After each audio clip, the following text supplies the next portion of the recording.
Hello, everyone. Welcome to February 2026.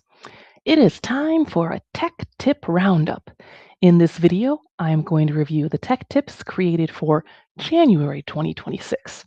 With that being said, let's dive into these tech tips. For the week of January 5th, 2026, the tech tip was focused on reminding educators of how to manage issues that commonly occur with the NWEA testing platform. Managing computer based testing can be a challenge, but remembering that proctors have power can relieve some of the stress. For the week of January 12th, 2026, this tech tip was a repost with a few changes related to completing progress reports in the Power School SIS. So far, there have been two tech tips related to topics covered in the past. Try saying that 5 times fast. All joking aside, the winter months of education can be daunting at times, and reminders of how to complete tasks are meant to help ease the burden of educators.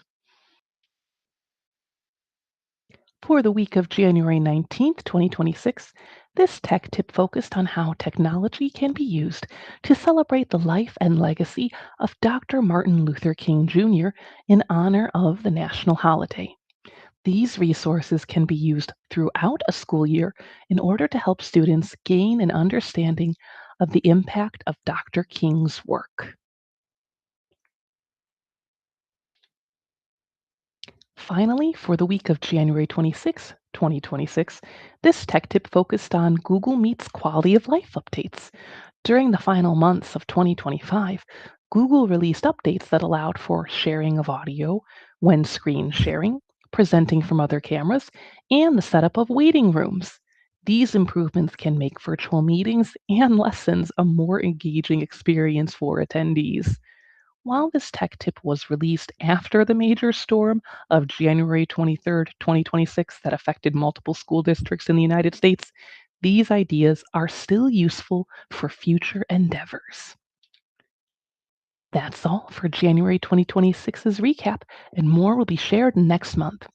Remember, everyone, you are doing your best with the knowledge you have at the time.